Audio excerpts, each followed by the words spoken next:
Around 200 Hong Kong police officers swept a media newsroom on Monday morning, following the arrest of the media's owner, Jimmy Lai, 2 of his sons, and 4 of his senior media staff.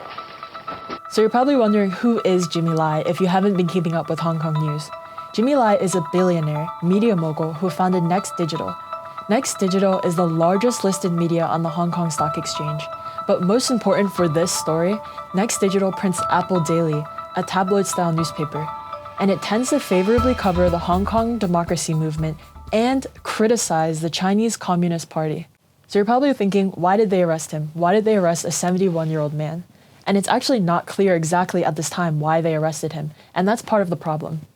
Hong Kong police have only said Lai and 6 others were arrested for suspicion of collusion with foreign forces and threatening China's national security in Hong Kong.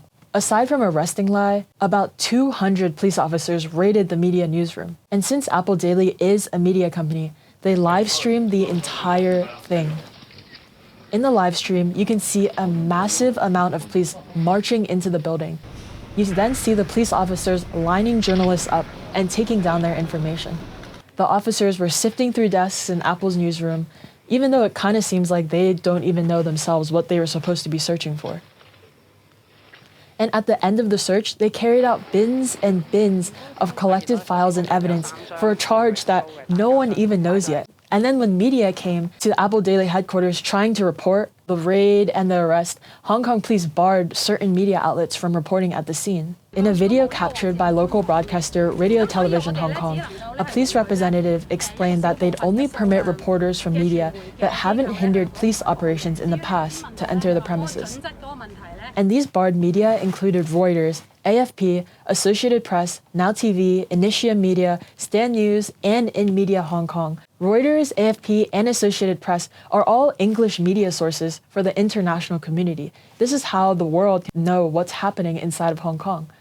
Now TV, Initia Media, Stan News, and In Media HK are all young, independent media companies that don't have relationships with the Hong Kong government, meaning they'll favor the pro-democracy movement and criticize the Chinese Communist Party. Barring these media companies from reporting shows that Hong Kong police and government don't want the international community to know what's going on in Hong Kong. And 2, they want to stop independent or pro-democracy media inside of the city. So it's pretty clear after that to see how all of this implicates freedom of media. 我哋希望警方係盡快停止即係咁樣嘅搜查㗎嚇。咁佢哋係正在嚴重即係摧毀緊香港嘅新聞自由。如果嗰個國安法本身個條文同埋執行嘅細則都已經俾咗警方好大嘅權力，晒所有嘅媒體㗎啦。咁嗰個就係直接嘅威，嗰個就係一啲直接嘅可能係一啲嘅行動啦。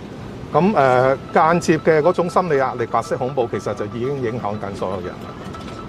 If police officers won't let media companies report, how can the media do their job?